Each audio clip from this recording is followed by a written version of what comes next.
পাকা তালের এই সিজনে কোনো পিঠে হোক আর না হোক, এরকম একটা চুষি পিঠে একবার হলেও বানিয়ে খেয়ে দেখুন। প্রত্যেক বছর এই পিঠেটা খাওয়ার জন্য এত আবদার থাকে বাড়ির সবার, বলে বোঝানো যাবে না যে এই পিঠেটার স্বাদ কতটা। খুব সহজে তৈরি করে নেওয়া যায়, খেতেও দুর্দান্ত হয়, একদম নরম তুলতুলে মুখে মিলিয়ে যাওয়া মতন। এমন একটা চুষি পিঠে বিশ্বাস করুন না বানিয়ে খেলে পুরো আফসোস থেকে যাবে। একবার বানিয়ে দেখুন, একদম ভিন্ন স্বাদের, দারুণ লাগে খেতে। নমস্কার বন্ধুরা, নতুন একটা পর্ব দেখার জন্য আপনাদের সকলকে স্বাগত জানাই। আজকে বানিয়ে দেখাবো একদম নরম তুলতুলে রসালো পাকা তালের চুষি পিঠে। বাড়িতে একবারই পাকা তাল দিয়ে পিঠেটা বানিয়ে দেখতে পারেন, খেতে দুর্দান্ত হয়। চলুন, আশা করছি আজকের রেসিপি অনেক ভালো লাগবে। সবার প্রথমে গ্যাস ধরিয়ে এদিকে একটা কড়াই বসিয়ে দিয়েছি।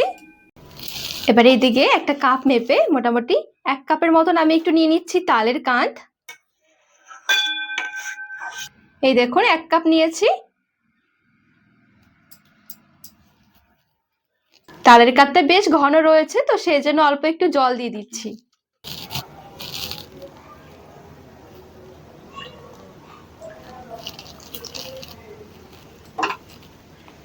ভালো করে মিশিয়ে এবারে একটুখানি পাক দিয়ে নেব।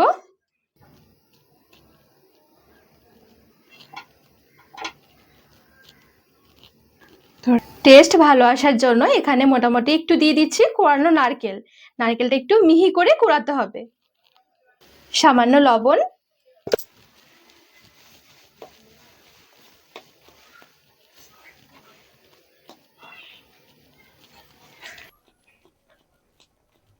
তো বেশ সুন্দরভাবে এখানে একটুখানি পাক দিয়ে নিয়েছি।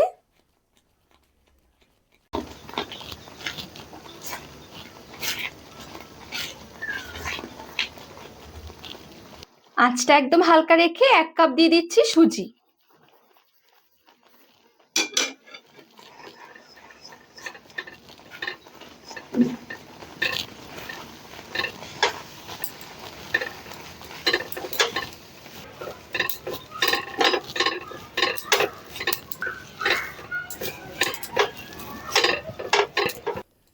তো বেশ সুন্দরভাবে হালকা আঁচে রেখে রেখে নাড়াচাড়া করে একটা সুজির ডো তৈরি করে নিয়েছি।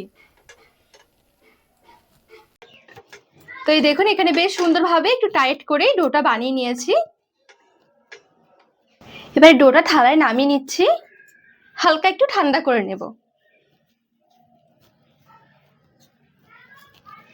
এবারে এদিকে একটা প্যান বসিয়ে অল্প একটু চিনির রস তৈরি করে নেব। 1 বাটি নিয়েছি চিনি আর 1 বাটি জল। 3টে এলাচ মুখ ফাটিয়ে দিয়ে দিলাম। রসটা একটু পাতলা করে তৈরি করব, তো শুধুমাত্র চিনিগুলো গলে যাওয়া পর্যন্ত অপেক্ষা করব।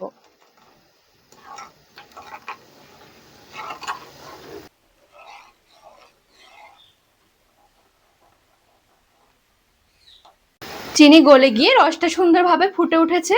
এবার আঁচ বন্ধ করে দিচ্ছি। এর থেকে বেশি আর রসটা ঘন করব না।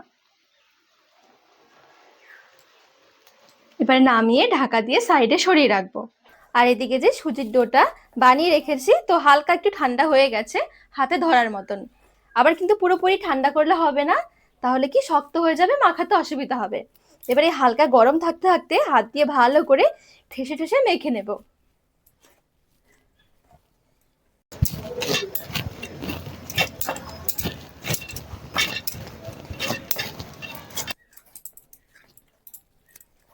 আর এখানে ডোটা যত সুন্দর করে মাখা হবে, তত সুন্দর দেখবেন পিঠেগুলো একদম নরম তুলতুলে তৈরি হবে। মাখাতে মাখাতে দেখবেন সুজিটা একদম মিলিয়ে যাবে, বোঝাই যাবে না যে এখানে সুজি দিয়ে তৈরি করা হয়েছে। তো বেশ সুন্দরভাবে দেখুন এখানে ডোটা বানিয়ে নিয়েছি। এখান থেকে এবার অল্প একটু নিয়ে নিয়েছি, নিয়ে 2 হাতের সাহায্যে প্রথমে একটুখানি লম্বা করে নিচ্ছি।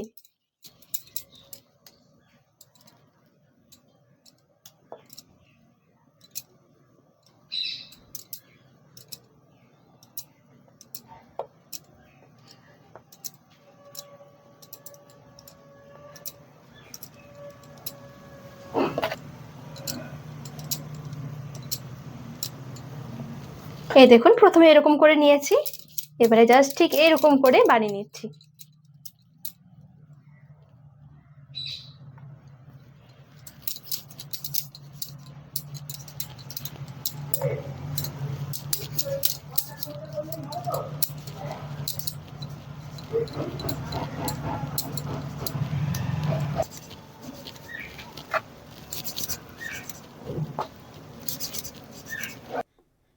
তো মোটামুটি ঠিক এরকম ভাবে চুষিগুলো বানিয়ে নেব।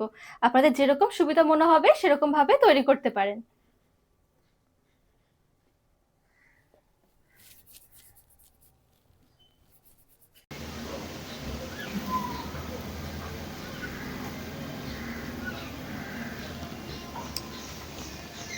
তো এই দেখুন এখানে সবগুলো চুষি পিঠে সুন্দর করে বানিয়ে নিয়েছি।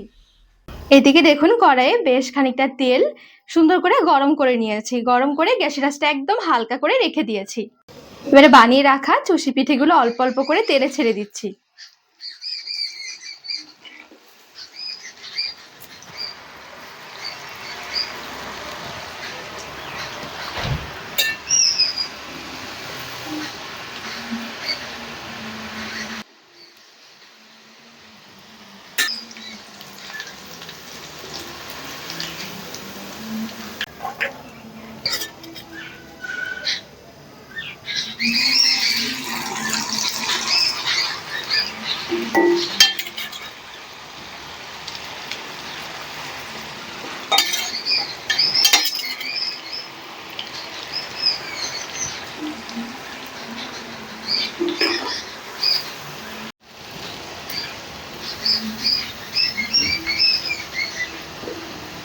আর এখানে এই চুষি পিঠেগুলো কিন্তু ভাজতে খুব বেশি সময়ও লাগবে না, আর খুব বেশি কিন্তু তেলও টানবে না। আর একটু খেয়াল রাখতে হবে এগুলো কিন্তু কোনোভাবে একদম হালকা আঁচে ভাজা যাবে না। হালকা আঁচে ভাজলে বা তেল ঠান্ডা হয়ে গেলে কিন্তু এগুলো ভেঙে যাবে।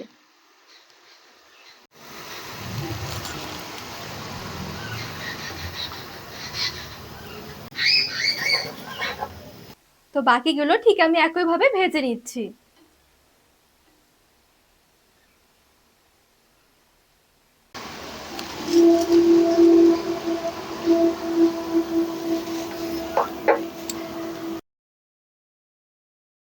তো এখানে সবগুলো চুষি পিঠে ভেজে রসের মধ্যে নিয়ে নিয়েছি। ভালো করে নেড়েচেড়ে মিশিয়ে নিতে হবে। আর এখানে খুব বেশিক্ষণ সময় ধরে মেশাতে হবে না, 5-7 মিনিটের মধ্যে দেখবেন খুব সুন্দর একদম নরম রসালো হয়ে যাবে, যেহেতু গরম গরম একদম পিঠেগুলো ভেজে ভেজে দেওয়া হয়েছে। আর এখানে একটু খেয়াল রাখতে হবে চিনির রসটাও কিন্তু যেন হালকা গরম থাকে, যদি ঠান্ডা হয়ে যায় আরেকবার গরম করে নেবেন। দেখুন দেখে বোঝা যাচ্ছে যে কতটা সুন্দর হয়েছে আর কতটা রসালো হয়েছে। যখন এরকম মনে হবে যে নরম রসালো হয়ে গেছে, রস থেকে ছেঁকে এবারে তুলে নিতে হবে। আবার রসের মধ্যে অনেকক্ষণ বেশি সময় ধরে রেখে দিলে খুব বেশি নরম হয়ে যাবে বা ভেঙে যেতে পারে। তো দেখুন কতটা লোভনীয় লাগছে। চুষি পিঠে আমরা প্রত্যেকেই কম বেশি কিন্তু বানিয়ে থাকি, তবে তাল দিয়ে ঠিক এরকম ভাবে ভাজা রসালো চুষি পিঠেটা বানিয়ে খেয়ে দেখুন, বিশ্বাস করুন পুরো মুখে লেগে থাকবে। তালের এত সুন্দর সুগন্ধ, যখন পিঠেগুলো ভাজবেন তখনই দেখবেন ঘর পুরো সুগন্ধে মোমো করবে। বাড়িতে যখন এই পিঠেটা বানাবেন, বিশ্বাস করুন সবাই দেখবেন কাড়াকাড়ি লেগে যাবে, এত সুন্দর নরম হবে মুখে দিতেই মিলিয়ে যাবে। তো বন্ধুরা আজকে এই চুষি পিঠের রেসিপি আপনাদের কেমন লেগেছে অবশ্যই কিন্তু কমেন্ট করে জানাবেন। আর রেসিপি ভালো লাগলে চ্যানেলটিকে সাবস্ক্রাইব করে পাশে থাকার অনুরোধ রইল।